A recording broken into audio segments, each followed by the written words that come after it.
Welcome to Sunday Dusk, and here's your host, Corvus Twig.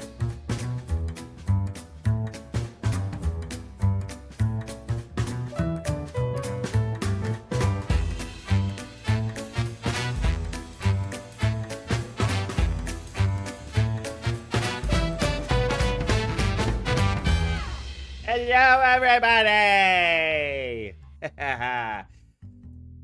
Check mic. Why wasn't saying anything, Bentai? I think the mic's good. Y'all can hear me, right?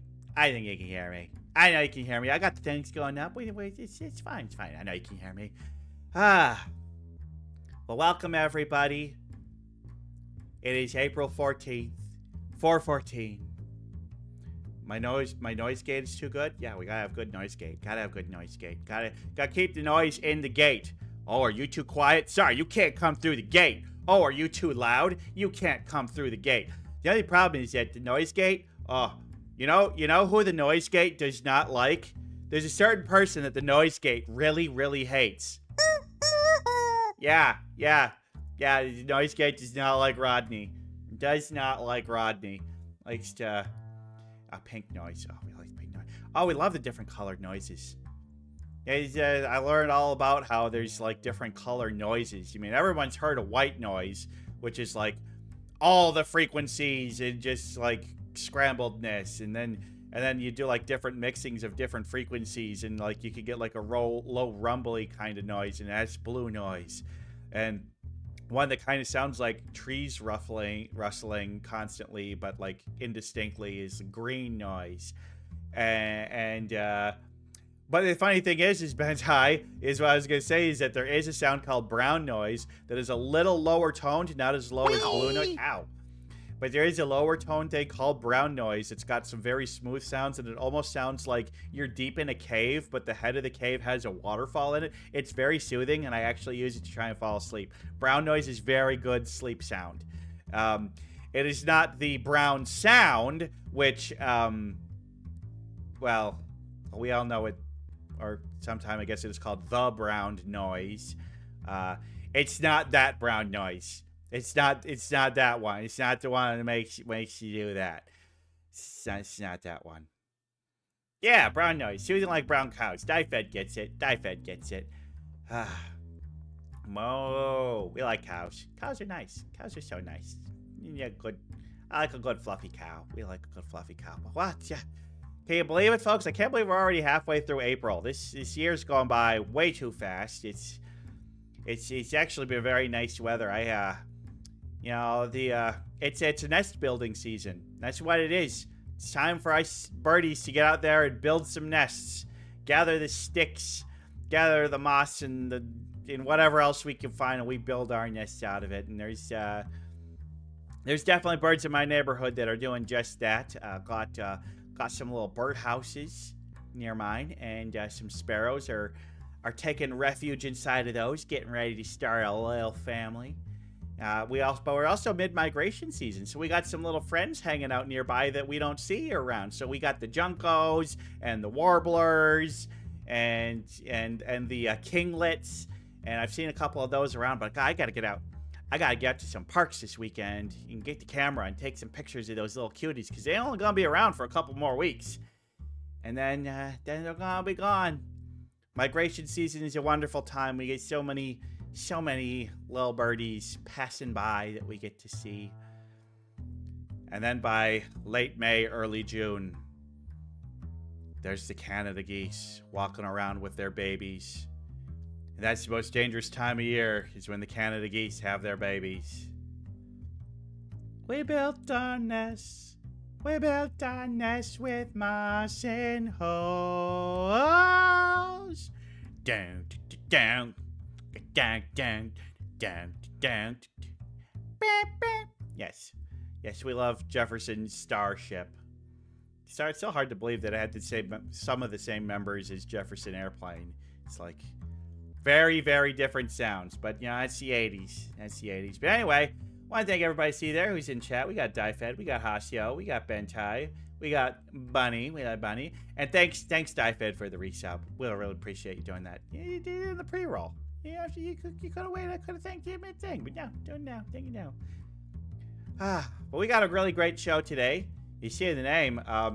There's gonna be a lot of extra twig today. There's gonna be so much extra twig, like double the twig that you normally get. We got a great bird of the day, and oh, what a fun game. So we got lots of really great stuff coming up, so stick around, because it's gonna be a great show. And yeah, also, if you haven't listened to it yet, there is a great new show on Corvus Twig TV called Twigs Missing Movies, and the first episode dropped on Wednesday. And you're like, yeah, I don't really like checking out VODs. Well, let me tell you. Sunday Dusk and Twigs Missing Movies, these are shows. These aren't streams. You're not just watching me sit here play video games. No, these are shows.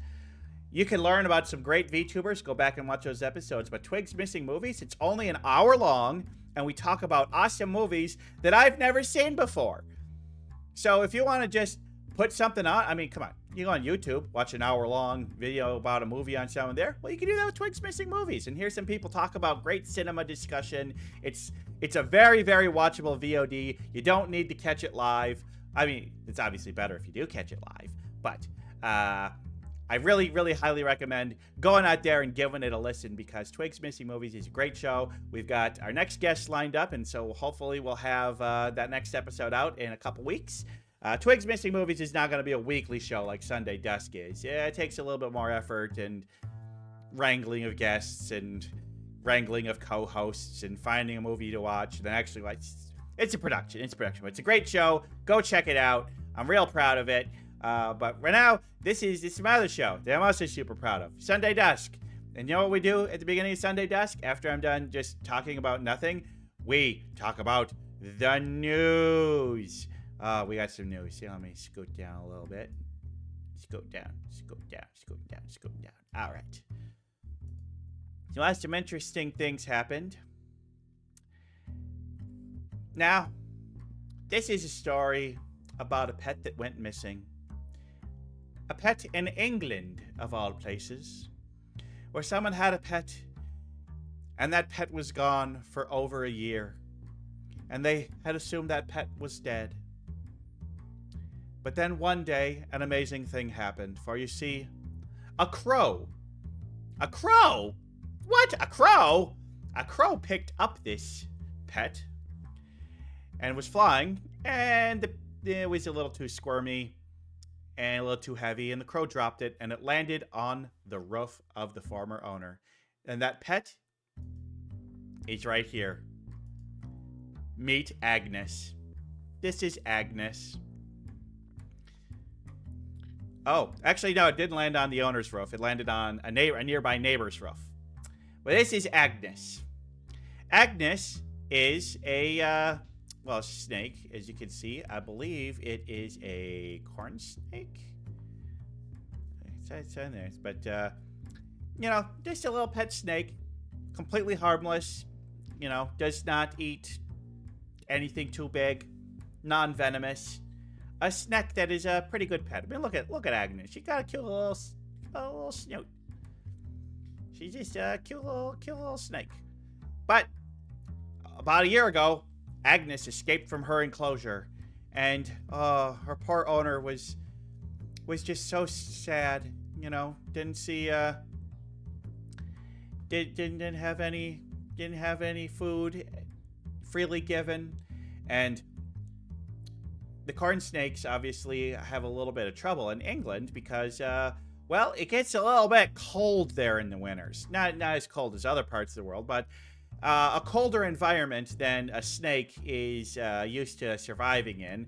So they assumed, especially when they hadn't found it by winter, they assumed that Agnes had died. But Agnes had not died. Agnes, they say, very likely went into a state that reptiles can go into in very cold weather. It's not hibernation, but it's kind of close. it's kind of a near hibernative state where their body functions slow down very low, and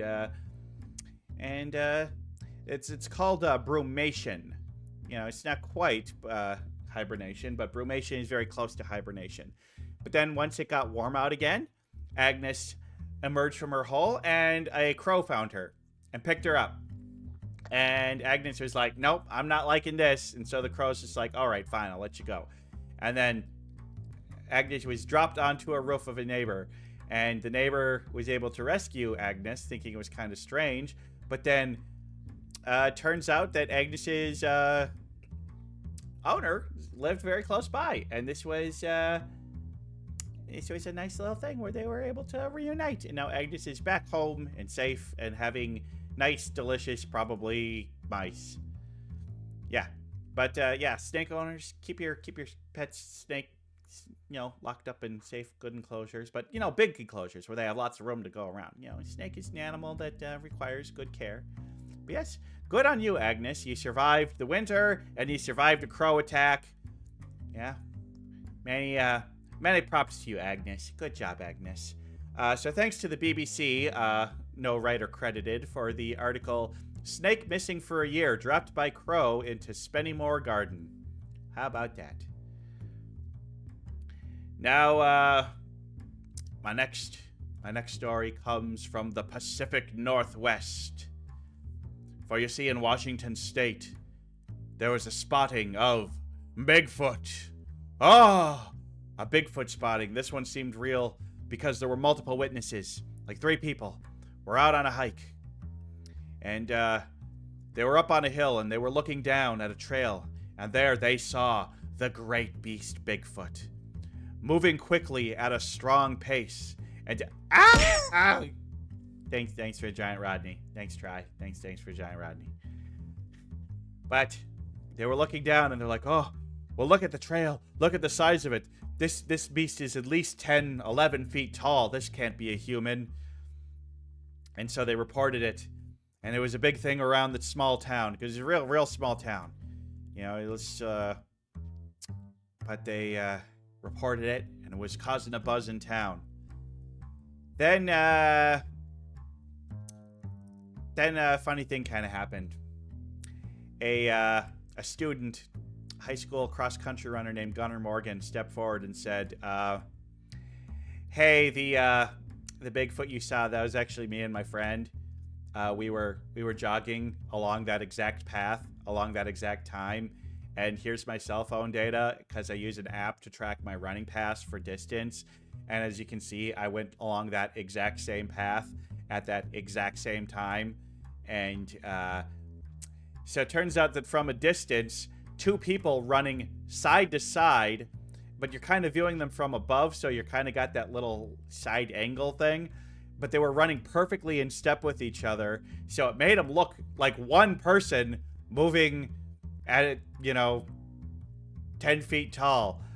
So, yeah, a very funny case of mistaken identity where 2 high school students out jogging caused a big, mistaken identity crisis where people thought they finally had seen Bigfoot. Yeah, it's a new optical illusion to me, too. I was reading how they described it, and, but, one of the things is from that long distance, it can be difficult to tell the height. But yeah, everyone thinks afterwards it's all very funny, and, but, the witnesses, probably feel a little disappointed. No, we didn't see a Sasquatch. We just saw a high school student. It's funny. But, thanks for your head pats. Thank you. All right. Well, the next story, normally I don't do stories that cover big corporations, but this one is just too goddamn funny. So, I don't know if you heard that Amazon / Whole Foods / Giant... Boop! I got booped. They were starting these cards, the Just Walkout Shopping, where they said you scan a card when you first come in with your member ID. Then you just walk through the store, pick up the things you want to buy, and you walk out. No cash registers, no employees to get in your way, no self-checkout, anything like that. You just walk in, you pick up the items, and off you go. And that they had cameras all over the store tracking you and knowing what you picked up and if you put it back on the shelf. So they knew that if you actually kept it. And yeah, no human interaction whatsoever. Absolutely no humans involved because their cameras were using advanced AI to track human movement and know if they had actually picked up and kept the item or picked it up and put it back on the shelf. This super advanced AI that was able to just track people through the camera movements, know what they bought, and go out the store. And it turns out that this complicated AI had a very special name. Let me see here. What is the name they gave it? 1,000 people living in India was the name of this AI. It was 1,000 Indians just watching and just so it wasn't AI. They never had AI. They never had the technology to do this thing. It was always entirely just low-paid foreign workers watching people and keep, like, when someone would walk into a store, one of these workers would be assigned to that person and then would just keep track of everything they did and charge them. That's what it was. So it was basically, there's no AI. It was literally just, you just have somebody surveilling and watching you the entire time you're there to know what you've picked up and what you haven't. That's all it was. There's no AI. It's just another example of even these big giant companies, their AI promises are completely overblown, completely crap, and anything that touts like AI technology is just should be a giant red flag for you because AI technology can do. Twig, yeah, you stay off screen, Twig. You stay off screen. I'm ready for you. Yeah. Oh, thanks for the follow, Kita Muraila. We appreciate having you here. Thank you. And anybody else who's new to this stream, we very much appreciate having you here. We see you there in chat, Rai. Appreciate you being here. You follow a little bit before stream. Appreciate it. Adjusting your seat. Yeah, just adjusting your seat by getting into mine. It's fine. But anyway, what I'm saying is AI sucks.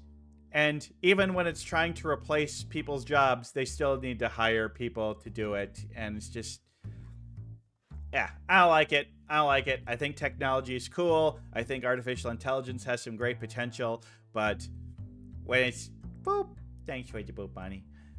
But this is just a case of, it's not it. It's not it. Technology must be used ethically, folks. Must be used ethically. Thanks for the head pat. Thanks for the head pat.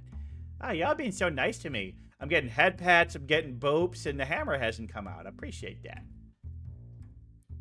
Twitch didn't tell me you went live until now. Damn you, Twitch! Damn you, Twitch! Well, come on. Ow! I mean, 7 p.m. Sunday night. Sunday Dusk is a very punctual show. Very punctual show. Now, my last story. Oh, shoot. You know what? I forgot to thank my sources. For the previous one, thank you to Tim Benall for the article, Cross-Country Runners Mistaken for Sasquatch in Washington State. And for this one, thank you to Parmi Olson from Bloomberg for Amazon AI Store seems too magical, and they were. Now, our final story. Well, we know that last Monday we had the eclipse. And somebody decided that, oh, thank you, Boop. Thanks. Oh, Boops and head pats. So many Boops and head pats. Oh, so good to me. So good to me. But, a man decided that, a man in Arkansas decided that, he wasn't the only one who should be able to view the eclipse. That someone else needed to view the eclipse. And so he made eclipse viewing glasses specifically for this friend of his. And on the next slide, we got a picture of him and his friend who got their own special eclipse viewing glasses. There they are. There they are.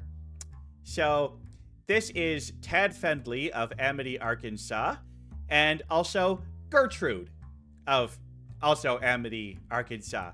And there's Gertrude wearing her special eclipse glasses so that Gertrude could look up at the sky and see the majesty that was the eclipse. A beautiful sight for both man and bird to view. And it is reported that shortly after viewing the eclipse, Gertrude laid an egg. So good job, Gertrude, making some egg. Making some egg.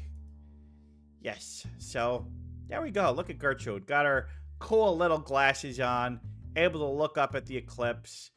Now they said that Tad here did try to fit glasses to other animals, dogs and cows specifically. However, the dogs and the cows were having none of it, did not like having the glasses over their eyes, and did everything they could to get them off immediately, whether it was like rubbing them off on like a tree post or anything. So unfortunately, only the chicken was able to have the cool glasses and keep them on. Because Gertrude's a good chicken. We know so many great chickens. Most of them are silkies. Gertrude is not a silkie. But we love all chickens. Chickens are funny little guys. We like them. Should have done a cat. Yeah, as a cat's gonna let you put glasses on it. That's a good way to need some protective glass. You need some like safety glasses if you're gonna try and do that to a cat, because the claws are coming out. You try that. And maybe some cats. Some cats are pretty chill, but I think most cats wouldn't do it.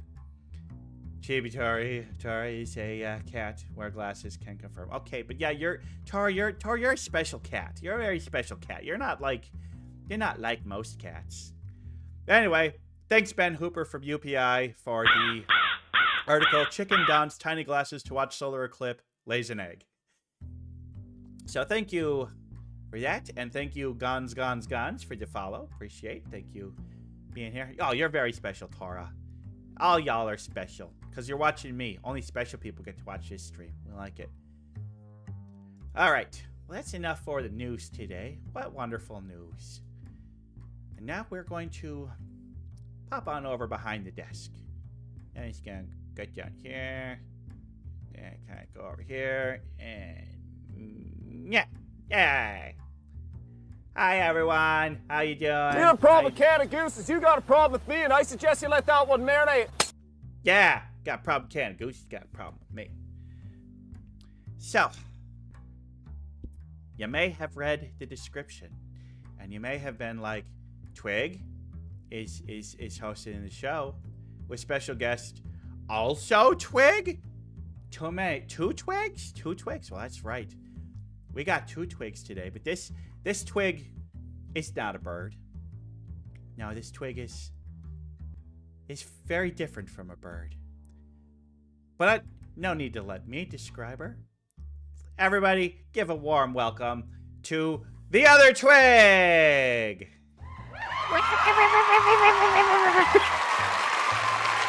Oh. Hi. Hello. Hi. Hi. Let me tell you, I felt so bad when I accidentally popped it. I genuinely was fixing my seat. Look, you would be the so first. Bad. I was like sneaking around backstage, trying my best not to show. Look, I saw what you did over at Craft Services. You left nothing for the rest of us. Hi. Hello. Hi, I'm hello. Twig. I am also Bird, but not really. But I could be Bird if you wanted me to be Bird, but I'm not. I do recommend that all non-Bird VTubers, rebrand into Bird VTubers. Now, it's kind of interesting. It looks. I do have an upcoming debut, so like, yes, I could be a bird. Yeah. I could be coming back as a bird. You never know. Well, I mean, that is something that's coming up in a few days, but I know that there's parts of it you want to keep secret. So why don't you tell everybody here everything you're willing to tell us about that? YouTube reel, debut reel, model cover, other fun things. Much bird. Well, actually not very much bird. Much shroom. But yes, it's going to happen on my channel at April 17th at 7 p.m. EST, which is what 6 p.m. CST. I'm pretty sure. And that's 4 p.m. for you West Coasters, and nobody lives in Rocky Mountain time. That's just what I've determined. Yeah, no one. Yeah, no one lives in Rocky Mountain. You don't exist. But anyway, the link, I just threw that up in chat, so everybody click that. And if you haven't, it's okay. It's always so tricky because on Twitch it's follow and subscribe, but it's on YouTube it's just subscribe. Just smash that subscribe button, hit that like and subscribe. Yeah, like and subscribe. Yeah. The waiting room is already up, so if you visit my channel, if you go under future live streams, you can set the notification to be on for when that live actually goes live as well. But enough chilling about myself. I feel weird doing that. Hi, how is your talk show going so far? Oh, so you're gonna interview me now? Is that what we're gonna do? Are you gonna? Yeah. I'm turning the tables. How the tables have turned. It's Twig squared. I'm taking over the show today. Oh no, this is unexpected. Wait a minute. Is that okay? Around your neck? Is that a press pass? Is that a press pass? I mean, how else was I supposed to get into the studio today? I mean, you didn't give me a guest pass. I thought that it don't would worry. be nice Don't to, worry. We have an advanced AI system that when you park in the parking lot, our sophisticated AI cameras 12 men from Indiana. No, it's just Rodney's watching from a back room until let you in or not. Yeah, that's exactly how it is. Ow! Oh, great. Now Rodney's been summoned. Now we gotta beat him behind the desk. Yeah. Whoop. No. Trying to grab Rodney. He's the real the real host. Rodney's gonna hang out with you on the couch. Cool. Rodney's the guest now. Fantastic. Rodney, is this Twig? Yeah, Rodney's confused because there's two of us here. Although, really, I have to say, other than sharing the name Twig, we're not. Well, we're Twig, we're VTuber. Very similar. It's kind of interesting because I had seen you around, and I'm pretty sure you have seen me around. Yep. And there's not very many Twigs in this community. I think there's only 2 of us. I could be wrong. But this is kind of an anomaly. When I go to Google and I type in VTuber Twig, what comes up? Oh no. Okay, well, the first 4 images are you. And then there's some other... Okay, I think it's almost all you. It's almost all you.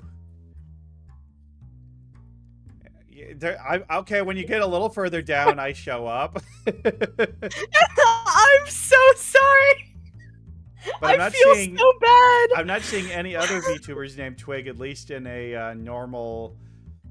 Like, I've seen one, like, I see a Dryad one, and she's got, like, some twigs on her, but her name is not Twig. She just has twigs in her design. I see Daishima showing up because he's mentioning Twig. Yeah, that's kind of funny, I feel so bad. It's kind of because, funny. like... Google, you know who I am. You know what I do. I type in VTuber Twig, and you have the audacity to show me someone else? I'm so sorry. The thing is, all of my handles are literally like Twig VT, Twig VTuber. So like, oh no. I've like search engine optimized myself to the point where like, yeah. Yeah, it's fine. It's fine. But now that you've been on here, people will look for you and they'll see, oh, there's another Twig that's a bird. There's 2 Twigs. Yeah. There's 2 of them. They're multiplying. Someone get help. And now call the authorities. They're about to start doing crimes like tax evasion. Yeah. Yeah, dude. I don't like paying taxes. Why is it that my house has not tripled in value? You know, it should not be worth 3 times as it used to be, but now I have to pay 3 times the taxes on it because Because some people decided houses should be worth way more than they are. So, Real. Yes. The chat crimes for Twigtopia is my job. Is Twigtopia your yeah, that's kind of your thing. So yeah, this is kind of already getting into my lore if we want to start talking about that. Oh, but I want to hear all about your lore. As much as you're willing to share. Oh god, there's so much of it. Basically, before we get into like the sequence of events, but TLDR, I'm the president of Twigtopia. And so there's a lot to do with Twigtopia. There's government systems. We ground people for not taking care of themselves. There's a snail problem. I really don't like snails. Milk is banned. Snails, they're delicious. Okay, so we did have an election. We don't throw innocent people in jail. That's incorrect. Zero, you're biased. Well, I mean, look, if they go to jail, they're guilty of a crime, and since crime is something that the very concept of crime is something we completely made up. It is a 100% social construct, and what is or isn't a crime just determines on who gets to make the laws. So if you throw somebody in jail, they are a criminal because by your system they have committed a crime. You just determined that their actions were criminal. Therefore they're criminal. Exactly. Get wrecked, Zero. Anyway. Anyways, okay, so lore. Originally, when I started VTubing, I actually didn't have lore. But it very quickly became a really big part of my channel because all of my lore is just inside jokes with my community that has just developed into an overarching storyline. So oh god, where did it start? So I started as a mushroom VTuber. I was touting myself. I was like, hey, I'm a mushroom VTuber. And everyone's like, cool, that's Twig. She's a mushroom. And then somewhere in there, I was like, okay, I don't actually have lore. Let me be a mushroom turned human that doesn't remember shit. So I'm like a blank slate for lore. And I was like, cool, snazzy. And then it comes time for me to debut. And the day before I streamed before I debuted. That's something background information. But the day before I debuted, or not the stream before I debuted, I had basically a funeral for the temporary model that I was using. And in that funeral, I got killed by the immortal snail. I didn't know snails could be immortal. Yeah. Well, you know that like Reddit post where it was like, if you were given the chance to be immortal, would you take it at the sacrifice that there is also an immortal snail that's trying to hunt you down and kill you? And if you touch it, you die. So it's based off of that. So I died. And I came back. I woke up in a shopping mall, which is a old reference that no one on my channel remembers nowadays. What's a shopping mall? Those don't exist anymore. Yeah. Well, I mean, I originally had a sibling. Sibling was named Branch. Branch was actually a tree. Branch got chopped down to make the shopping mall. So I woke up in the shopping mall after dying to the immortal snail. I didn't remember anything, but I started having mushroom related dreams. So that was a thing, right? And then we go on for a while, and I name myself president of Twigtopia. That kind of happened along the way. And then chat starts begging for biochemical weapons to defend against the snails. So a biochemical weapon against a snail would be what? Salt?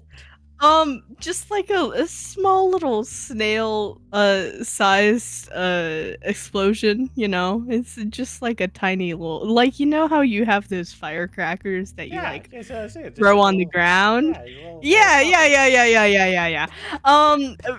Salt was also used, yes. So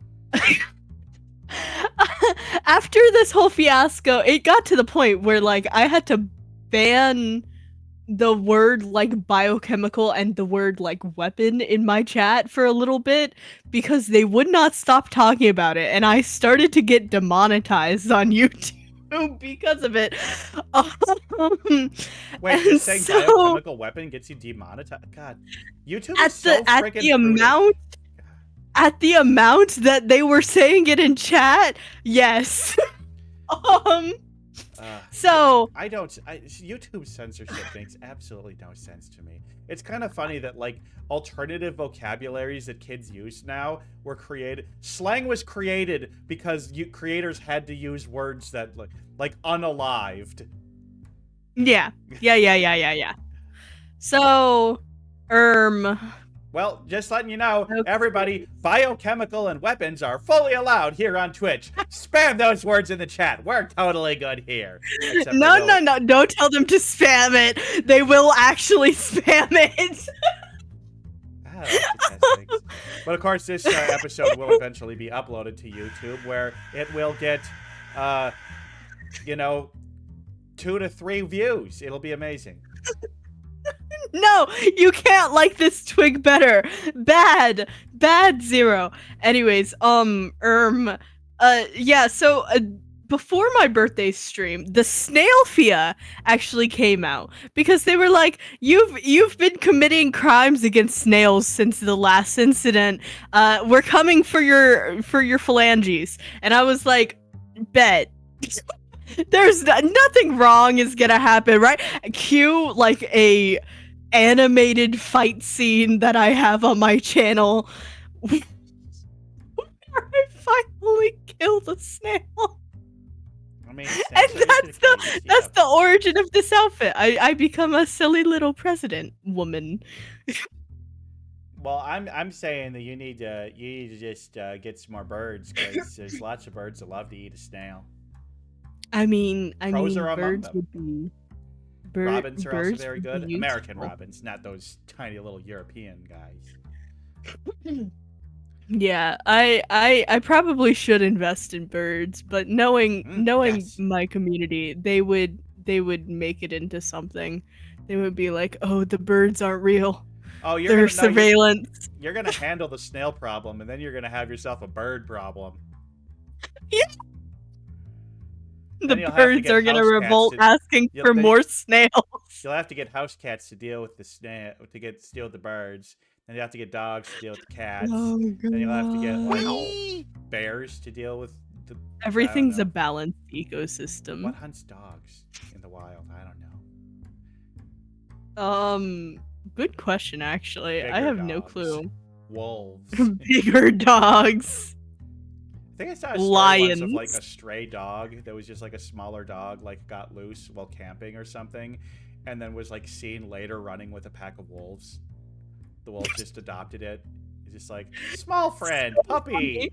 That is so hilarious. I love that. Oh god. Well, it's good to know that your chat is lively and belligerent and chaotic. They hate me. They think I'm a tyrant. It's great. Okay, well, what are things that you've done that might be considered tyrannical? You know, what have you done to earn that?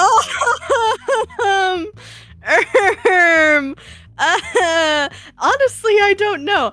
I think I'm perfectly justified in my carrying out of the law and the justice system. So I have a thing, right, where I will time people out because it's funny. You monster. Be right back. Gonna time people out out for, Hosco. for spending too much money on me too. Pizza, I'll time pizza. them out for that. But I usually give a warning, like, oh, if you spend more money, you're gonna get grounded. Thank you so much for the pizza alert that I actually completely forgot that I had on because it costs bits. Thank you so much for it. Okay, see, I had that because it was like a bits redeem on like a stream I did a long time ago, where if you redeemed that, you got to pick an ingredient for a pizza that I had. Oh, I ended up having like an that's anchovy, and it was like anchovies, bacon, sausage, pineapple, and jalapenos. It was real good. Well, thank you so much for the. Oh my gosh, and also a sub. Thank you so much, Sentai VT. I really appreciate it. So, first time chatter being so kind and generous. Hell yeah! You say your chat is bad and that they're a bunch of scoundrels. I think they seem like excellent people to me. I think they seem wonderful. They've been wonderful. You don't spend a year with them. You have not seen their crimes. Them trying to arson my Discord server. God. Also, yeah, sound alerts got this. How does sound alerts? The sound alerts bot got the free sub. This is at random and I gave it to a bot. That's funny, but also kind of tragic. That is tragic. That's horrible, actually. Did you know that on YouTube you can't gift like memberships to specific people? What? You should be able to do Yeah. that. It is an actual event. Whenever someone gifts memberships, because it's like we have a few chatters who can't spend the money. Oh God, everything froze. Oh, I'm back. Okay. Yeah, didn't seem too bad on this end. Your resolution dropped a little bit, but you're fine. Okay, I'm glad. So we have some very generous community members who like to try and gift memberships to people who can't spend for them because there's a lot of perks to them, like the Discord server. But YouTube says, "Oh, it's completely random. It's a membership gotcha." And so it's just a way to get them people to buy more subs. Yeah, I really feel bad about it because, like, God, I wish I could personally gift people memberships as well because I get 10 free memberships every month just to give out. But it's sad.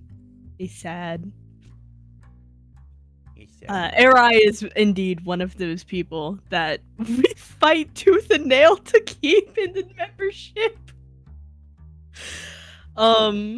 So Eri always has a timer on when the next membership is expired. Nice. Yeah. Eri seems like good folks. Eri, that's the first compliment they've received. Look, all I know is that we got a raid coming in right now. Oh my God, welcome raiders! Birdism is raiding. How wonderful. Welcome. It's supposed to be a sound alert, but it's a bird. Oh God, why is that not working? But anyway, they're supposed to be it's supposed to play, well, everybody's heard about the bird. Bird. Well, the bird is a word. You're supposed to play that. But welcome, Birdism. Birdism is a fellow bird VTuber, and oh my gosh, Birdism's art is so cute. Go follow. Birdism is, if any of you don't know Birdism, oh my gosh, Birdism is a pro follow. Click that link because you're gonna see some of the cutest bird art you've ever seen, and yeah, bird art. So. I love bird art. Oh my God. Oh, you are honestly, knowing that some of your taste and stuff, you are gonna absolutely adore Birdism's art. It's amazing. I need to look. I need to peep. I need to peep. Sentai, you might be the first person in history of this channel to gift bits and a sub without following. We appreciate it. That's crazy. That's actually wait, crazy. Tora, do you know birdism? Wow, small world. Because, yeah, I know Tora from a completely different side of the community, but yeah. Oh, we The got a new, VTuber yes. community is crazy Yeah, click that small. link on the Instagram thing. There's some great new art on there. I know we're getting distracted. We're talking about somebody else, but you know. No, birdism is a it's wonderful completely thing. fine. Okay, birdism. Birdism, I need to talk to you off stream, but I need to get you on the show at some point. Talk about your art and stuff. Yes. Invade the studio I have Birdism, done. you're absolutely. I was plugging your art already. It's cool. Yes, Birdism. We'll talk after stream. We'll set something up. I got some dates open in May. Tell you what. You know, some people are like, I don't really like to do a lot of collabs. I like to kind of do my own thing. And me, I'm like, what if every single stream I ever did was a collab and I needed to find a new guest every single week? And I don't know. I feel like for me it's just hard. Unless the other person has like an idea for collab, because normally my streams these days are very like they're either single player games or there's not much room for collab. I mean, I guess I could do like a talking collab, but yeah. it's hard because first you gotta find the person, then you gotta find a concept. But well, that's I also think there's a merit. Hey, you content creator, do you want to come on and promote yourself? I would think that this is much more than self-promo. You do a lot of. It is more than that, but I mean, come on. Look at like the Tonight Show and the Late Show. You think those celebrities are coming? Yeah, you think people are coming on because they just enjoyed talking to Jay Leno? Nobody enjoys talking to Jay Leno, but they did because they had a movie. Jay Leno like that? I don't even know who that is. What? How do you not know who Jay Leno is? He is one of the most popular and highest rated talk show hosts of all time. So, a thing about Twig is Twig doesn't really watch TV or movies. See, Birdism's got good taste. Conan, you tell me you at least know who Conan O'Brien is. Please tell me you at least know who Conan. You don't know who Conan. This interview is over. Get the fuck out of here. No, I'm kidding. Yeah. I think you're right. I think Twig is much younger than me, but I'm not going to ask her age because that's not what a gender. Oh, my age is public. I'm 22. Oh, there you go. Yeah. Yeah. Yeah, Jay. Yeah. I suppose. Yeah, because like it was the 1990s. You had the three kings of late night talk shows in the 1990s were Conan O'Brien, David Letterman, and Jay Leno. But like going further back, do you at least know who Johnny Carson is? Because that's before my time. Ed Sullivan? Have you heard of Ed Sullivan? No. I don't watch TV. I'm so sorry. I've like Kimmel? not watched You know a Jimmy Kimmel and Jimmy Fallon? I've heard of him. I haven't seen any of his shit. Okay. You know, buddy, you're right. I should stop picking on you. Look, I bet there's lots of great content creators that you enjoy that I've probably never heard of. I mean, I'm one of those people where I watch I see the previews of the Grammys and I'm like, who? Never heard of them. Who?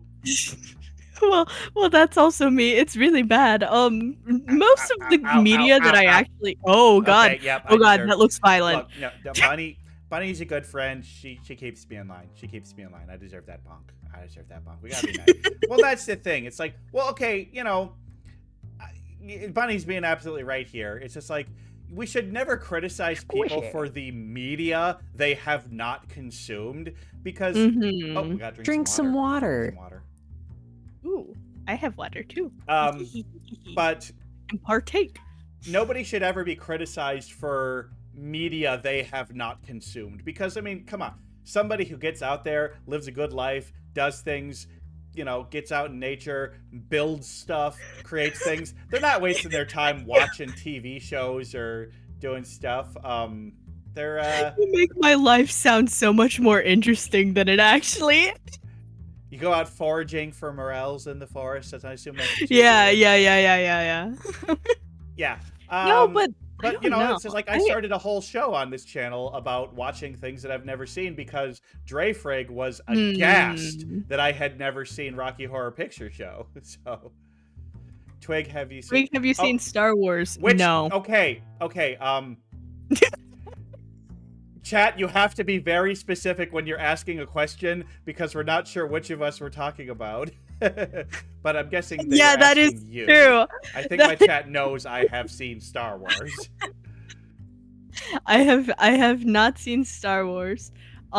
Which one is A Twig and which one is B Twig? Well, I'm the host, so I'm A Twig. But also B for bird.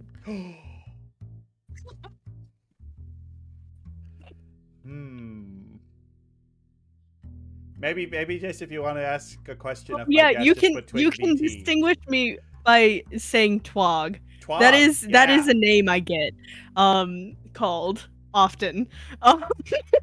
I do go by Twog or Sticks. You can call me Sticks if you're mad at me. Not Twag. Twag is very Twag is significantly worse than Twog.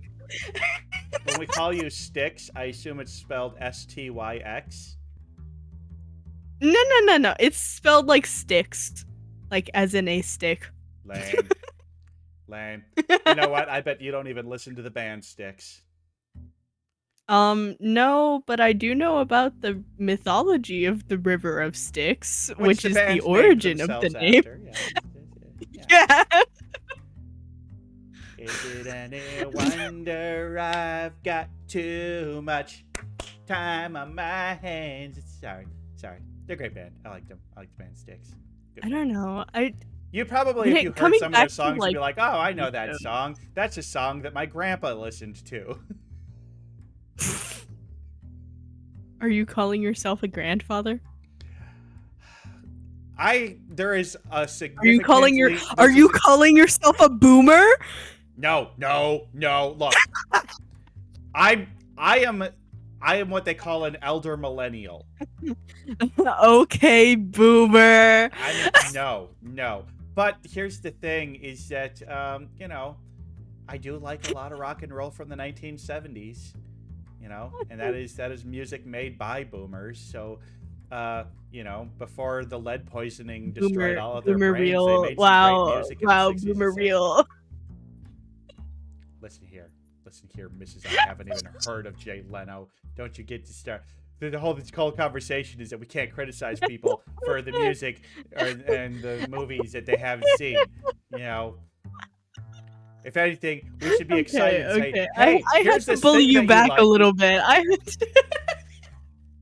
Hey, if there's a thing that you like and you find out that somebody hasn't experienced it, you should be joyful because now you get the opportunity to expose them to that thing.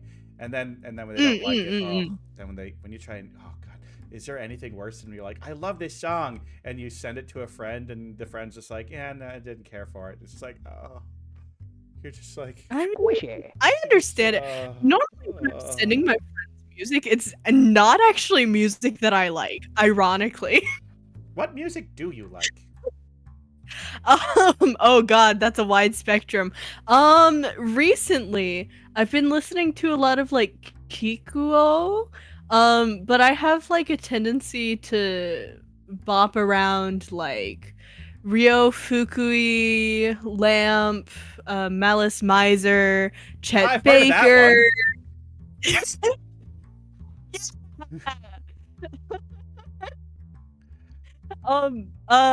There's a lot of like individual.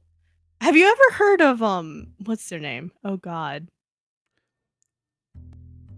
I just blanked on the. I know the Look, I'm the gonna be honest with you. songs. Japanese music, I'm not that familiar with. Like I know Malice That's Kaiser fair. back in the day. That is but completely fair. I'm not super like. Don't get me wrong. It's just like I've heard some absolutely great Japanese songs. I have nothing against Japanese music, but it's just I'm just unfortunately not that familiar with it. That's completely fair. Did Malice Kaiser open I for don't know. Poison? Bentar is saying that maybe that's a possibility. I have no clue. Deer and Gray is good too. Oh yeah, Yeah. no, Darren Gray from back in the day. La Arc and CL, really good. Yeah. You guys are just calling out my Visual K taste. I don't just listen to Visual K. Like Ryo Fukui is like jazz. Chet Baker is also jazz. like Lamp jazz. is more like silly little upbeat / softer music. It's like an indie band. They have a lot of like bossa nova type stuff going on. Masayoshi Takanaka is really good. He does a lot of guitar stuff. Yeah. See, back in the day, back when I'm not really much into anime anymore, but I was super into it in college, and there was a voice actress who did a lot of singing as well, and I liked a lot of her stuff, and that is Megumi Hayashibara. She had some great stuff. I've heard of her. Yeah. Yeah. Well, I mean, like she voiced the main character in Slayers, and then also sang like all the songs for like their opening and closing credits, and she had a unique, great voice that was fun to listen to. That's cool. And Ray, yes, she also voiced Ray. I mean, Megumi Hayashibara was like the Tara Strong of Japanese voice actors for a while. She was in goddamn everything. She super popular. Like, you watch a 90s anime, Megumi was probably in it somewhere. Ironically, with how much Japanese music I listen to, I actually don't really watch anime. I ironically got into Japanese media through music and fashion and like counterculture. So like it's really weird because I've seen some anime. I've seen a lot of like shoujo anime specifically because it's what I enjoy. But in terms of like a lot of the like I've never seen Dragon Ball. I haven't seen Pokemon. I haven't watched Dragon Ball, but I've watched Dragon Ball Z. I haven't seen any of the Dragon Ball franchise. Well, look, all I can say is if you're gonna watch Dragon Ball Z, if you're gonna watch Dragon Ball Z, don't watch Dragon Ball Z. Watch DBZ abridged. You get all the plot, but it's actually moves at a pace that is reasonable to watch, and it's really funny. So, see, Chat agrees. DBZ Bridge is great. Yes, wise chat. I think you have very wise viewers. You brought a wonderful chat here today.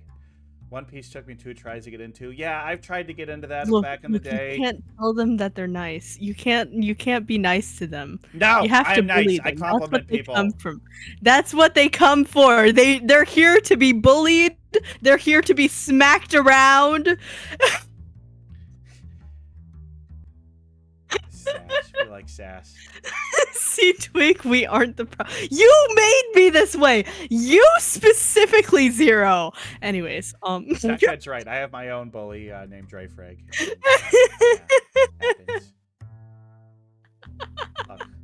Well, who wants to bully me? I'm just a cute little bird. Who wants to bully a cute little bird? Meanwhile, I thought I was a cute little mushroom. You're a president. You're a person in a position of power. I'm afraid that pushing back against people in authority is just something that must be done. Yeah. Trust me. I'm 100% democratically elected. Okay. Great. Well, I think we've probably exhausted what we can do here. I think it's time for us, since we're talking about birds, we should talk about a bird. I do have to move for that, right? Yeah. When we do the transition, we'll I need to. Over, so. Oh God, she's melting. Oh God! I'm so sorry. I needed to grab a battery because I haven't been able to move my mouse for like the past 15 minutes. Oh God, that could be a problem. I've been waiting for like a moment to lose tracking from that. So you're not able to move your model. That could be a problem. That could be a problem. I'm this should work. Well, let me Hello? know when you're ready to Oh go. god, why is... Meanwhile, we'll just sit here and we'll reminisce about great times in the past, like when you didn't know who Jay Leno was, or when you said that you were almost killed by a snail. Those were good times. Ah!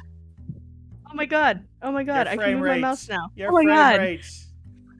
I'm so sorry. Okay. Can you move yourself yet? Oh, now you're moving. Now you're moving. Yes. All right, Yes, cool. yes, yes. We're yes, going yes. over to Bird of the Day. Wow! Rah, rah, rah, rah, rah, rah. Let me. All right. Let me. Okay. Am I in the Maybe right move place? a little bit more to your left, but yeah, this is Yeah. good. Oh, of course. Oh. We're going back to the studio. Hold on 1 second, because I forgot to start the PowerPoint first. That was on me. Well, I'm under the desk. Yeah, Whoa. that's fine. You just stay right there. You just stay right there. We're scuffing this Whoa. up, folks. We got some Whoa. scuff. We got some scuff. I'm not Okay, short. we're going Don't back to call Bird me of the Day. short. We're going back to Bird of the Day. Yay! Oh, look, the PowerPoint's up. Yay! Woo! All right. Welcome, everybody, to Carvis Twigs Bird of the Day. Mhm. Now, you were saying asking what some of your favorite birds were, and well, this was you gave me a very broad crows. category of birds, and I'm like, well, I lots of love birds in that broad crows category. so much. I know, but okay, we don't do corvids on a regular Sunday desk episode. Corvids are reserved for special streams, special instances, But your other one that you said was a broad category of birds, and that broad category of birds was pigeons. Well, there's many types of pigeons, but Yes, there's one yes, particular one that I've seen and taken pictures of myself, and Ooh. well, that one is a little bird called the Victoria crowned pigeon. Ooh. One of This the is most much fancier. one of the most beautiful pigeons out there. Because I mean, look at that! Look at that headdress. That's Oh, and That's yes, so Birdism, fancy. you are right. These are some of the largest pigeons out there. They're big pigeons, and they're beautiful. I mean, look at those beautiful colors on there. The kind of almost like magenta-ish red, and the blues, the grayish blues, and those striking red eyes and those crowns. Oh my goodness, what a... I'm gonna be honest. I was thinking of like New York subway variety pigeons. Okay, yeah, but look, I got a VTuber Like friend trash I know. panda kid. I got a VTuber friend I know named Gidgeon, who is a common rock pigeon, and I'm kind of waiting for her to agree to come on before I... That is completely fine. Look, I could have done Lovebirds a long time ago, but no, I waited till last week when Mango was on to do Lovebirds. Yeah. All right, well, let's learn a little bit more about the Victoria crowned pigeon. Well, if you're wondering where they live, looks like you're going to be in Oceania. You're going to be in those Indonesias and Papua New Guineas and Malaysias. Nice. Holy shit. That's where you're going to find them in the wild. But yeah, 29 to 30 inches long. That's a big pigeon. That's a very big pigeon. 30 to 35 inch wingspan, pretty big. Weighing 5.3 pounds. Pretty heavy for a pigeon. The one thing that you do get when you get a bird that's this large, typically a longer lifespan than the average bird. So 20 to 25 years. That's a pretty good lifespan for a bird. Not bad at all. Yeah. It says, just surprised it isn't Australian. There probably are a few of them in northern Australia, but not enough of them for them to really consider it a population. I mean, that can happen because, like, a lot of those, they like to live in thick, heavily wooded areas, and there's really not a lot of that in northern Australia. Australia is an interesting country geographically. It's just like there are some very lush, beautiful forested areas, but let's be honest, 90% of it is uninhabitable desert. Yes. But they are in the order Columbiformes, which is all doves and pigeons. And the family Columbidae is just kind of your true pigeons. And then in the Gora Victoria, Obviously, they were named after Queen Victoria, but we'll get a little bit of that later. Ooh. I'm getting bonked. I'm getting bonked. Damn. See, All right. Air Eye's bonking Thanks, you. thanks, Wow. Air Eye. Wow. All right. Can't believe you're bullying the other twig like that. Wow. Yeah, it happens. Wow. It happens. It happens. But anyway, a little bit about how they make more of them. They build nests up in tall trees. Oh, thanks for the head pats. Thanks for head pats. Rubbing my head after I got bonked. Yep, they grab sticks and stems from like reedy things, and they build not super soft nests. They really like sticky and reedy nests. And one interesting thing is they only lay one egg per clutch. Just one little baby at a time. Now, because the area they live in doesn't have a lot of temperature variations, they don't have like a strong summer and winter. They may have multiple clutches per year, but it's just one little baby at a time. Now, when the egg is in the nest, the female is going to get herself nice and cozy. And, one thing I found is that a lot of birds really don't seem to feel boredom.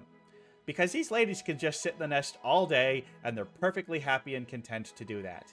And I think that's interesting. I wish I could do They that don't get bored. sometime. They're just like, I'm just going to sit here and keep my baby nice and warm. And now the males are going to guard her, keep predators away. So if there's an intruder in the area, he'll violently attack them and chase him away. And also, he will go out and he will forage for food, and he will bring food to her. So that's super nice. He's got like I feel a that. little No, manservant. I Yeah. 100% would sit in my bed staring at the ceiling all day, And doing nothing. both parents, once the baby is born, both parents are going to take turns flying off, grabbing food, coming back, feeding the chick. So that's very nice. So it's always good to see dads who are involved in the raising of their children. Unlike you stupid little hummingbirds, where you just mate, buzz off. Literally, because you're a hummingbird and you buzz. Damn. Yeah, hummingbird dads are the worst. Oh, although cowbirds and cuckoos are the worst because they just lay their eggs in someone else's nest to make someone else's problem. That's crazy. Holy shit.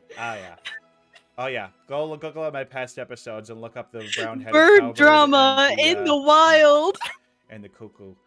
But now here's the thing: is that these guys are monogamous, and they do find that the same males tends to stick with the same female for long periods of time. But there hasn't been enough study to show if they do truly mate for life, or if it's something that just lasts for a year or two, or maybe a little bit longer than that. So some ornithologists say we do think they mate for life, and others say no, they're just longer term monogamous than most other bird species. And it might be a mix of two. I bet you there are some Victoria crown pigeons that did mate for life, and I bet you there's some that don't. So, it's might just evolve from bird to bird. I mean humans do that too. Not all humans mate for life, but I sure say I'm sure. But yeah, I think it's cute. Look at that little baby down there, just like a little teenager with mama It's hanging so out behind her. tiny. So tiny. It's relatively tiny. Yeah, and just doesn't have the full crown, just like a little princess crown, Yeah. little tiara, something like that. So cute. And I was saying, they're big for a pigeon. Well, guess what? They are the largest species of pigeon. They the biggest. You can milk pigeons?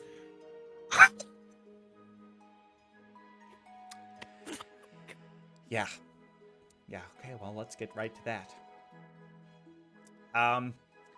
So they sorry. created a thing called pigeon milk.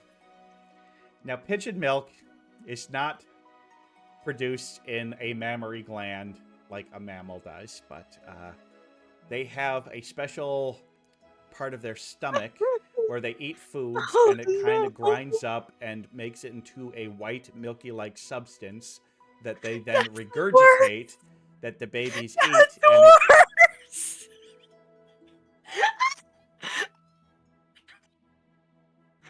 This is a very adult and mature educational program. Talk about pigeon milk. Now we know that Twig is going to be going to New York City, grabbing a No, pigeon no, and I'm squeezing not its milking neck the while pigeon. holding No, it no, upside no, down, no, trying to no. squeeze out the pigeon milk No, and fill up a bottle so that she no, can sell no. fresh squeezed No, pigeon milk no, no, to no, the people in no, Central no, Park. no, no. I'm not milking the pigeons, okay?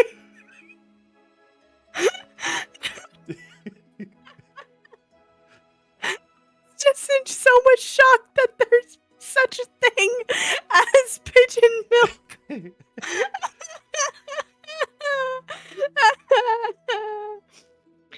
Oh God. No, pigeon milk is produced in their stomachs. They eat certain types of foods. It gets ground up inside their insides into a white paste-like substance that they regurgitate and use to feed their babies. It's gross as hell. It is not milk in any sense of the actual word milk. It just has the same milk color and itself is consistency. gross.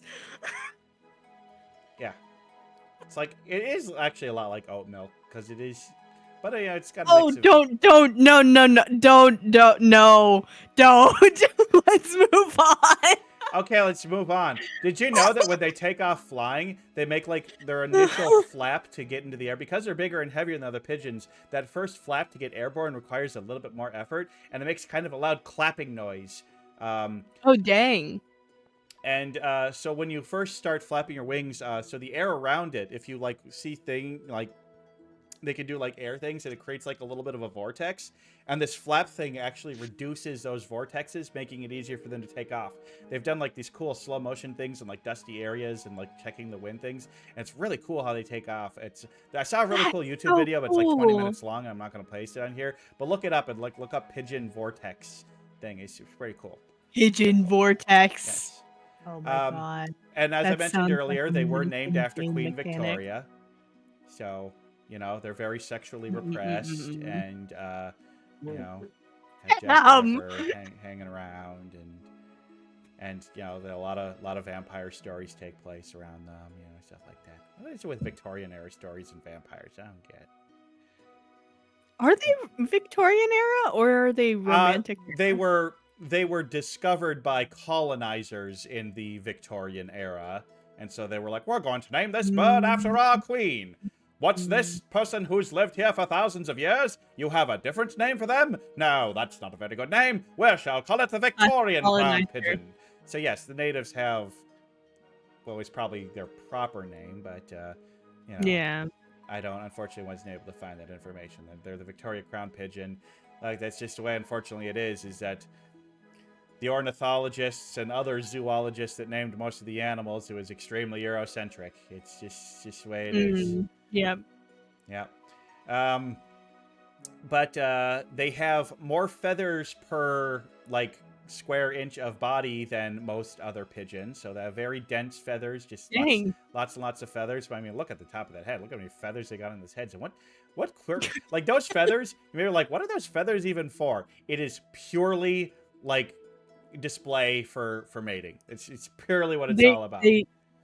They just slay the day away. Yeah. They can't help it. They're just so silly slay. Yeah. But the amazing thing is that often something like that, you would only see it in the male of the species, but both males and females have nice, cool crests. Oh. Yeah. The males and the females are very, very difficult to tell apart. I think the males are very slightly bigger and might have slightly more vibrant colors, but they're pretty close. They're pretty close. To the layman, you wouldn't really be able to tell. Now, here's an interesting thing, is most pigeons have a gallbladder, and they don't. Also, most pigeons have oil glands that, like, secrete an oil that covers their feathers and helps them, you know, more moisture resistant, and they don't have that either. So that's kind of interesting. I wonder why. Maybe it's the, like, climate they're in, possibly. I'm sure it is. I mean, evolution works in mysterious ways that they just didn't need it, and there was some advantage that it did that. Now, the sad thing is that they are not endangered, but they are near threatened. So near threatened is the step below least concern. So it means that they are seeing population declines, which is unfortunate. And unfortunately, one of the reasons is that it's human hunting is the primary reason. And habitat loss is, of course, the second reason. Because, yeah, it turns out that these pigeons are kind of big and apparently kind of tasty. Oh Yeah, they're no. big, so, somebody could kill a wild one of these and feed their family for the night. So, That's it's unfortunate. unfortunate. Yeah, but it is. Some birds are delicious. Usually, most humans are only going to eat birds that we consider to be foul, such as, ducks, geese, chickens, pheasants, turkeys. But pigeons, after the two, land fowl and waterfowl, pigeons are the number 3 most eaten birds on the planet. So, yeah. I mean, the passenger pigeon numbered in the billions in the early 1700s, and we ate them into extinction. And by we, I mean you, What? filthy humans. Yeah. You ate your own kind. Wow, Twig. Hey, Wow. a lot of birds eat other birds. Wow. You say your own kind. I can't believe you. I can't. You ate another being into extinction. I can't. I don't even eat birds. Humans did that. Wow. Humans did that. I didn't do that. Besides, they were extinct well before I was even born. It wasn't me. Sure. Ow. Okay, see, I just got murdered by Casio. So, anyway, one interesting thing is that these birds actually do pretty good in captivity, and the captive population is higher than the wild population. So, there's very, very little chance of them going extinct simply because they do thrive so well. And in fact, if you go to a zoo or an aviary, that, or zoo with an aviary, there's probably going to be Victoria crowned pigeons there. They're very easy to care after. They do well on their own. They thrive in captivity. So yeah, if you go to an aviary, you're probably going to see. I know Birdism was talking about seeing a Victoria crowned pigeon at their local aviary, and they had some over at the Minnesota Zoo, which I've seen, and they're very pretty. They're cool to see in person. I should keep my eye out for them. I don't think I've ever seen one, but well, I also don't go to zoos very often. So I have a conflicted viewpoints on zoos because I feel like it's not even close to the best environment for the animals living there. But I also understand that the value and the conservation efforts that they do and the money they raise is also very important. It's let's just put it this way: it's complicated, and some zoos are far better than others. But my final thoughts on the Victoria crowned pigeon, it's just like, well, I mean, I'm not a super big into pigeons guy, but I really like these guys. They're very pretty. A very odd shape. Yeah. Well, I mean, when you're the largest species of your order, that does kind of have some like, look, the raven is in the same order as the goldfinch. And they don't look too much alike, do they? Oh. But I mean, passerines are. That's crazy. I didn't know that they were related. Oh yeah. It's called passerines. Over half of all birds are in the order passerine, and then there's many, many large families in there. So under the order passerine, you have the family Corvidae, which includes me, ravens, but also jays and magpies. But then, like finches are their own family, and like robins are their own family, and tits are their own family, and, just think of like any kind of like little perching bird, it's probably going to be a passerine. And we're not talking about passerines, we're talking about pidgerines. And it should be called. Yeah, I was looking at this picture right there. Their legs kind of look like they have like giraffe patterns on them. They do. Like it's so cool. Yeah. The Victoria crowned pigeon, I think they're great. I think it's neat that, they maybe mate for life. I think they're very pretty, but otherwise, behavior-wise, they're just pigeons. They're just, they pidge around. They do what pigeons do. I love pigeons. They're dumb as hell, but they're so just silly. good little guys. They're just good, goofy little guys, just kind of doing their thing. So, got nothing against them. They're just big, little, cute pigeons. I said big, little. That's fine. It's okay. They're pigeons.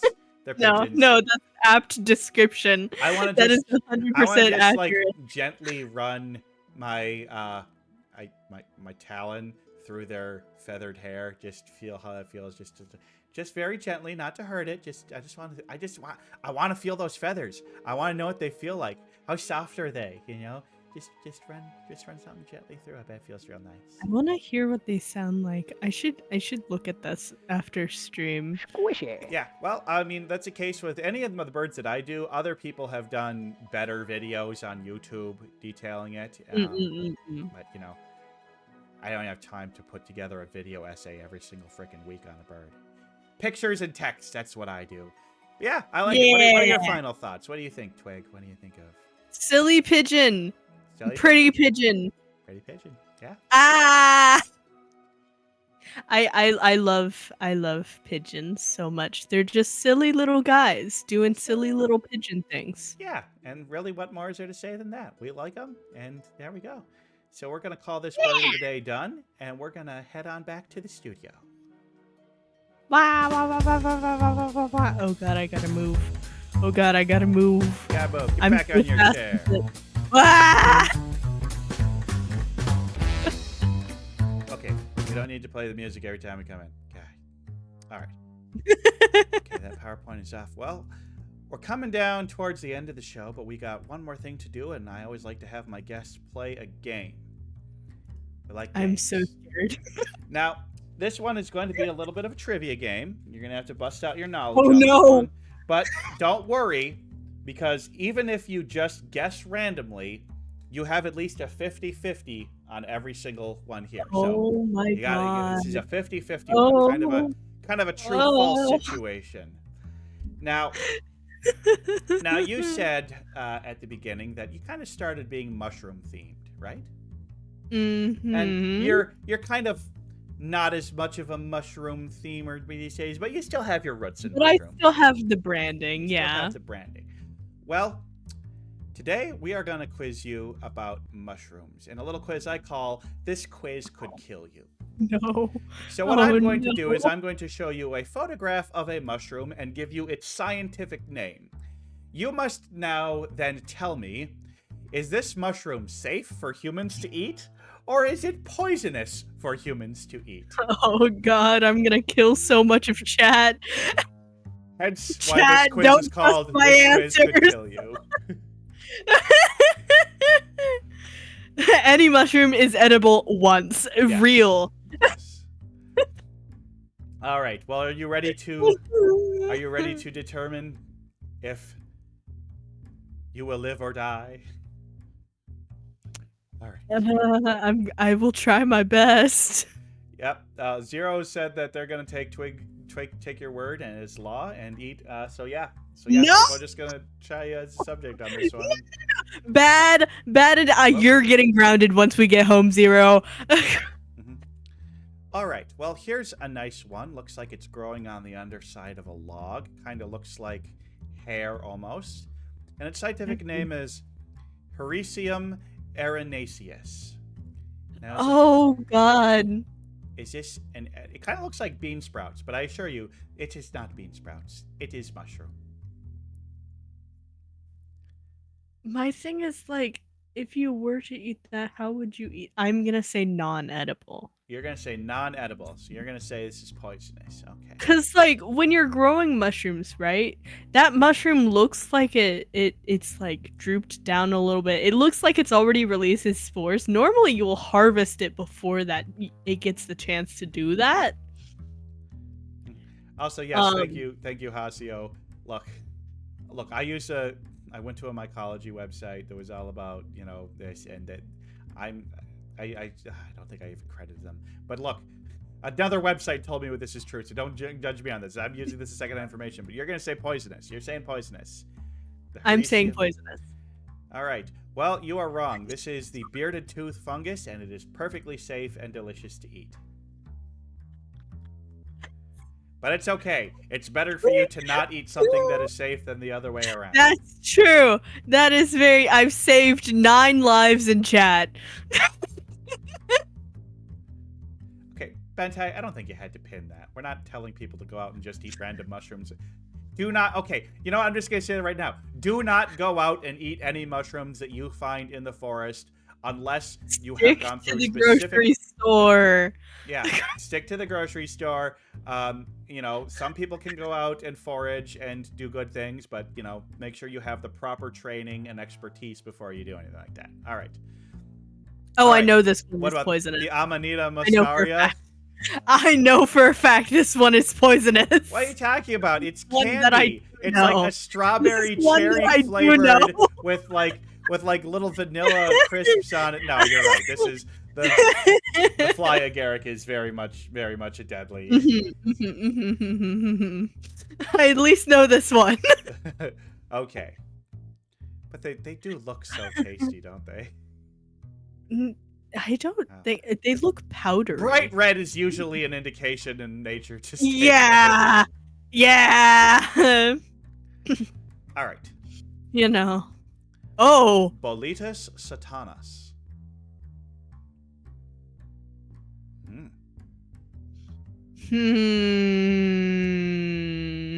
I'm gonna say poisonous. You're saying poison. Okay. So you've said Yeah. poison 3 times in a row. All right. Yes. All right. Well, very good, because this is the devil's bullet. It is deadly. Good call. Good call. Oh god. All right. Good job. Good job. This All is right. harder than I thought. I know it's so stressful, especially since you could be killing people, you know. I've saved 10 lives in chat. Oh, is this a truffle? Well, it is the tuber melanosporum. I think this is a truffle. I think this is edible. Okay, yeah. Well, you would be correct. This is the black truffle. You want to get these? You want to get these? You got to get yourself a pig. Little piggy. Go around and sniff them out.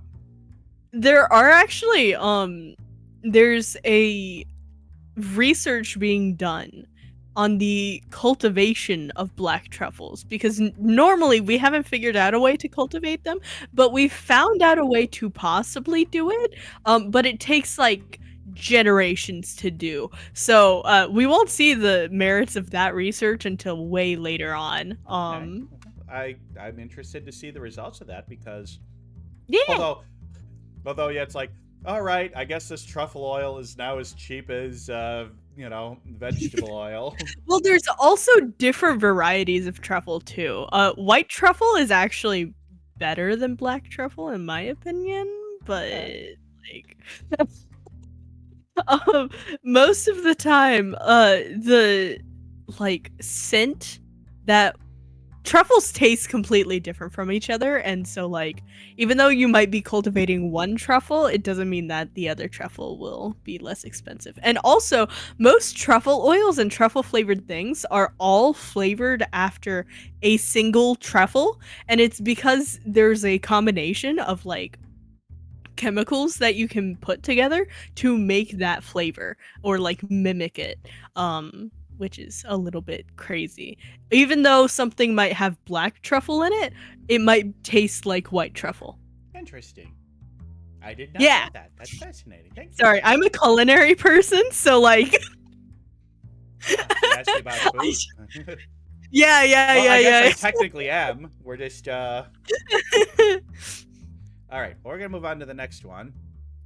The Gallerina marginata.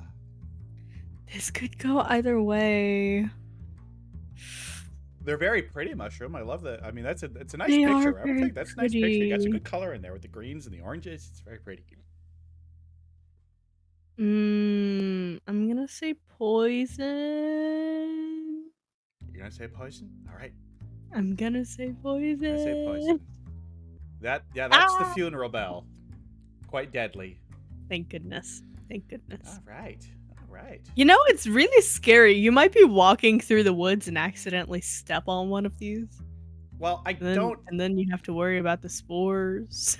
Yeah, but I think you need to ingest them for them to be poison. I don't think merely touching them is going to kill you. Well, if you like stomp one, or if like spores get into your respiratory system, it could be very bad. Yeah. Yeah, these aren't like SCP mushrooms. Also, if you have pets, if you have pets and you have like any spores on you, it doesn't matter the type of mushroom, your pets will probably suffer from it. Aw. Because you Well. can very easily become allergic to mushrooms and mushroom spores by being exposed to spores. It's partially why you can't grow mushrooms indoors as easily or Makes sense. without like certain safety. Yeah.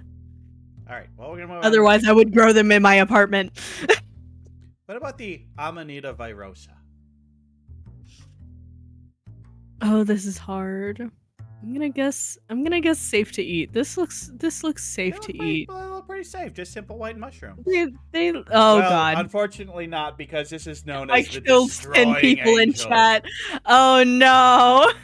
You have instructed chat to eat the destroying angel. No. I love that all of these mushrooms have like really fun common names. Yeah. Very true. But, Squishy. oh god. Okay, squishy. That's girls. the last time I All right. I think you're trust- gonna get this one. Canthorellus Yeah, cibarius. I'm pretty sure this is edible. Yeah. I'm pretty sure I've seen this. You said pretty sure. You gonna lock it in? You want to lock it in? Yeah. Yeah. Of course, this is a chanterelle. It's a chanterelle. Yeah. Normally you see them dried though because they're like really hard to forage. Yeah. So normally you'll like rehydrate them. Yes, I do like chanterelles. They are very tasty. Very tasty. Really good in risotto. Oh yeah. Oh yeah. I mean, Yeah. I usually end up using different mushrooms for that. I've used shiitake in a risotto before. That was pretty good. Ooh, I love dried mushrooms so much. Yes. They're so good for like making broth and Oh yeah. Yeah, get that flavor. All right. Yeah.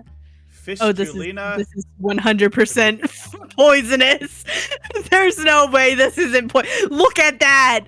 Look. Well, too bad you're wrong because this is the beefsteak fungus and it is totally safe. One of the few exceptions to the if it's red, you'll be dead rule. Oh my god. Beefsteak! I still wouldn't Beefsteak! I wouldn't trust it. If I saw that on a tree, I would be like, ooh, scary. Does it taste good? I don't know, Dyfed. I've never had a beefsteak fungus, but I'd try it. And also, a lot of these may be safe to eat, but that doesn't necessarily mean they're good to eat. Yeah, Big difference. That's true. I mean, asparagus is supposedly safe to eat, but sure doesn't taste good. But I mean, if it's called beefsteak, Beefsteak. you could assume that it Beefsteak. probably. It's got a meaty thing. Yeah, I thought this one was really fun. Yeah. Yeah, this one is like, if I had looked at this, I for sure also would have said this is poisonous, but nope, guess not. All right. Oh god, that looks like a fucking demigorgon or some shit. Like. Yeah, this is like, I'm pretty sure this was in a Cronenberg movie or something. But this is the Sarcosophera coronaria. Oh no. Thanks, Dyfed. So I'm saying poison. That looks like a fucking trap or some shit. I'm saying poison. I don't want to see that. Yeah, that's just at all. Usually ask people who don't like mushrooms, why don't you like mushrooms? And they present this as their evidence. Yeah. Yes, this is the Violet Star Cup. Quite deadly. Do not eat. Don't even look at it. That's just... This is probably the most disturbing mushroom on the entire list. It screams at you. Do not eat me. You will die. Yeah. Yeah, some mushrooms are very, very out about there. Please do not eat this. Please do not eat this. Okay. The Agaricus. Is this a shiitake? This looks like a shiitake. I'm thinking it's a shiitake. I'm gonna say it's safe. Safe.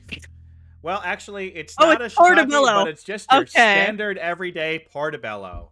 Quite safe to eat. Shiitakes have longer stems, yes, but it was the angle. Well, and did you know that portobellos and baby bell mushrooms and just your standard white cap, they're all the same mushroom. It's just when they're cultivated. At different growth stages, yeah. Now, I think at the fully grown portobello stage is when they are their best, and I have a I'm nice. a fan of white mushrooms. I have one of those nice personally. ceramic grills, and you cook up some portobellos on there, and then you pre-cook a little bit of bacon, and you put it inside the cap, and you cook it, and then you put like a little bit of like dressing on side, and then you layer it all with some cheese on top, and so you got like this grilled bacon cheesy mushroom thing that's grilled on. Oh, so good, so good. I guess this is a good time to tell you that I don't eat normal meat. I basically only eat fish. Okay, well, okay, just do that same thing. You can easily Yeah. you can easily drop the bacon from that recipe. Just the cheese. Yeah, and the, true. the cheese and like a vinaigrette and I'm on a very mushroom. much like a white mushroom kind of person because they just don't go bad as quick. Because, like, when you have some of the more ripe mushrooms, you have to use them in like a few days from getting them from the supermarket because they'll get slimy. Yeah, I know what you mean. Mhm, All right. mhm, mhm. Inocybe erubescens. Ooh. And forgive me This because I'm is probably hard. mispronouncing a lot of these things. I don't speak Latin. This is hard. Oh. Erm.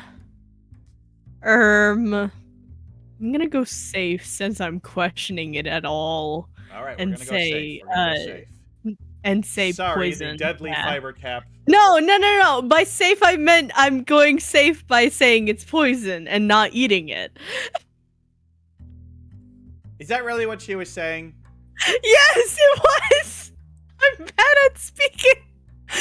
That's genuinely what I was saying. Okay, you know what? I'm gonna believe you. I'm gonna believe you.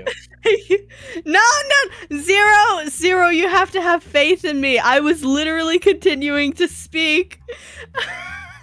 So sorry, that was on me. I jumped the gun too quickly. I jumped the gun and you said I think it's safe, and I jumped the gun. That's on me. Didn't give you a full chance to explain. I'm gonna give you this one to you. I'm giving this one to you, okay? Okay? Give it to me. Thank you.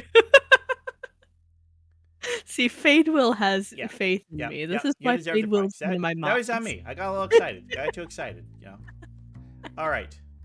Oh, this is oyster mushrooms. I want to grow these.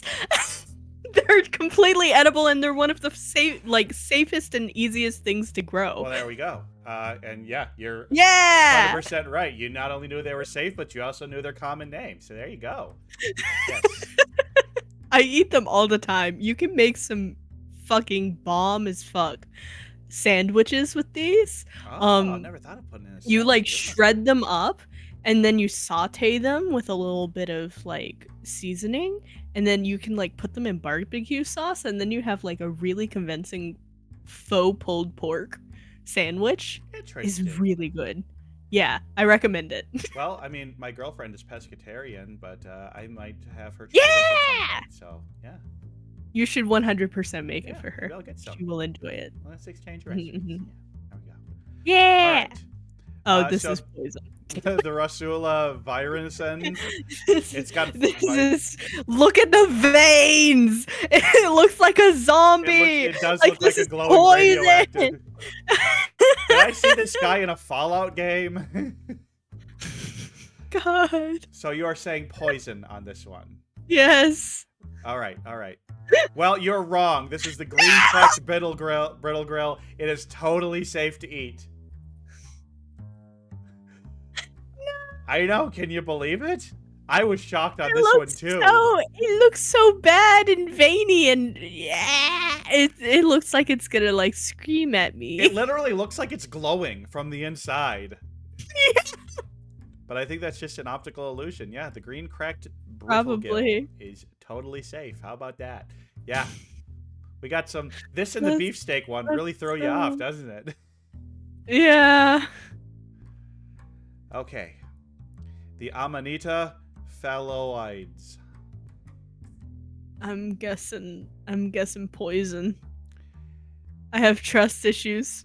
So we're going poison on this one for sure? Yeah. Yeah. Well, that's good because this is the death cap mushroom, which is quite literally the deadliest mushroom to humans. This one will kill you faster and most assuredly than anything else on this list. Do not ever eat a death cap. Please. Don't even look at it. Here's a good thing. if it's, well, okay, I don't want to spoil it, but there's a little thing actually somebody mentioned in the chat earlier, but we're going to say it at the end. Yeah. Okay. Oh. Morchella Oh, deliciosa. these are morels. What? They're super edible and they're super good. You're saying something with deliciosa in the name might be safe? Yes, you're absolutely right. This is a white morel. Totally safe. Totally good. I've actually never had morels. I've never had it. I've only had them a couple times. They're pretty good. They're super expensive and super rare, and I don't get them where I am. They're pretty much impossible to grow. Yeah. They only grow in the wild, and they need specific conditions, and people who forage for them. But the people who forage for them also carry special bags so that when they're walking away with them, those bags drop spores.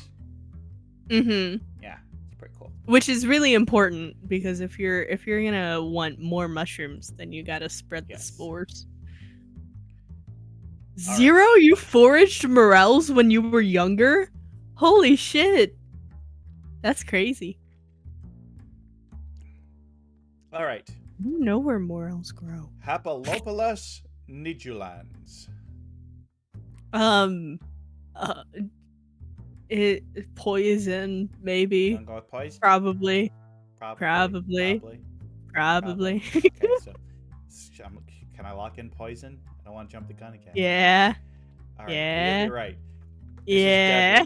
Despite this one having a name of a delicious spice, the cinnamon bracket is not edible. More than once. More than once, yeah. Which is too bad because cinnamon, but I'm sure that's really just more based off of their color rather than their flavor. I'm guessing they don't taste like cinnamon. Yeah, I mean it looks like cinnamon. Actually, now that I think about it, I don't think I've ever had a dish that combines cinnamon with mushrooms, but I actually think those flavors could work together with the right kind of You mushroom. haven't? Yeah. There's like so if you're making Jamaican food, a lot of their like rubs and spices and seasonings have cinnamon in it. And you can like cook mushrooms up with like Jamaican seasoning, and I do love Jamaican seasoning. Oh, I love a good yeah. jerk. Love a good jerk. It's so good. So good. All right, Bolitas edulis. Thick stem boys. I'm gonna say deadly, but they could be edible, but only once. They look so silly, but I haven't seen them before, so I'll say deadly. So you're going poisonous. All right. No, they're safe. This is just a porcini. Porcini! You know what's so sad? I get these dried. I've never seen them in the actual form. That's crazy. Yeah, well, it's too bad. Yeah. Very common mushroom. Delicious porcinis. They look good to me. Yes, I do. The thing is that whenever I bought them, I do think that you buy them dried. Yeah. Yeah. All right. So I've never seen what they actually look like, which is crazy. They look like little cute guys. Yeah, just cute little guys. Yeah. Big stems, nice little hats. All right, we got one more to go. We're on the final question. Oh God, these are poisonous. Look at how they're emerging from the ground. No. I'm not poking these with a 10-foot. Well, you're wrong because Caesar's mushroom is perfectly safe. Perfectly safe. I'm still not eating it. Well, so not all amanitas are poisonous, but most of them are. And not all bright, colorful ones are poisonous, though most of them are. That's just a tomato on an egg. You know what? You might be right. You might be right, Hasio. It does covered in dirt. Covered in dirt, yeah. So, I mean, basically, this is what? A tomato on top of an egg covered in dirt? Hasio, is that a traditional German breakfast? Oh, no. Or that might be more of a Dutch thing, for all I know. Well, that comes to the end of the quiz. Well, actually, that's kind of like a British thing, now that I think about it. A British or an American thing. Yeah. Well, I mean, tomatoes with like weird sausages and eggs is very and beans is very much a British thing. Well, there were 18 questions. And so if you did 50-50 pure guessing, you would have gotten 9 right. But you did better than 9. In fact, you got 12 right. Yeah! You got 12 out of 18, which for a quiz that you didn't know what it was going to be ahead of time, had no chance to study, I think 12 out of 18 is pretty good. My culinary knowledge saved me on this one. Yeah. But the thing is, I don't know if you said that there were any deadly mushrooms that were safe. I think every one that you got wrong was a safe mushroom that you thought was deadly.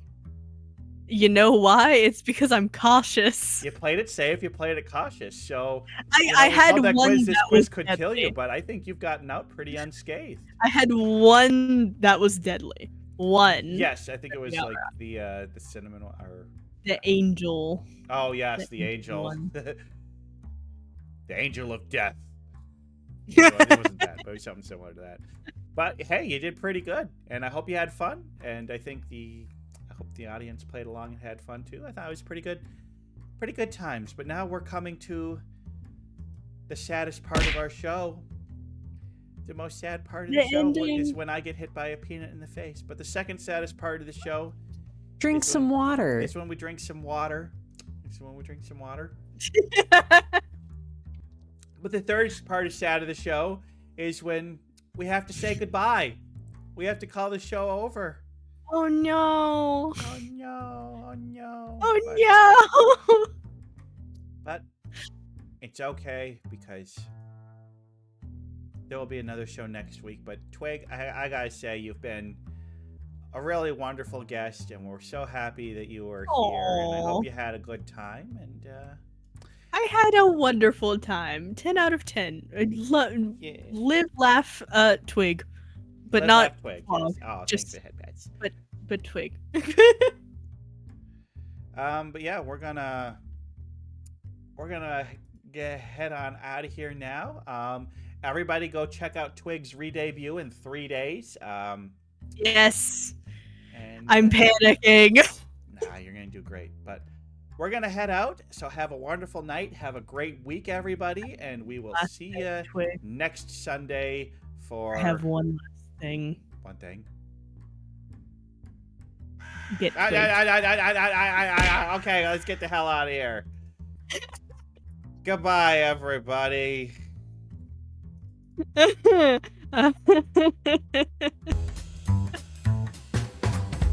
I had to do it to them.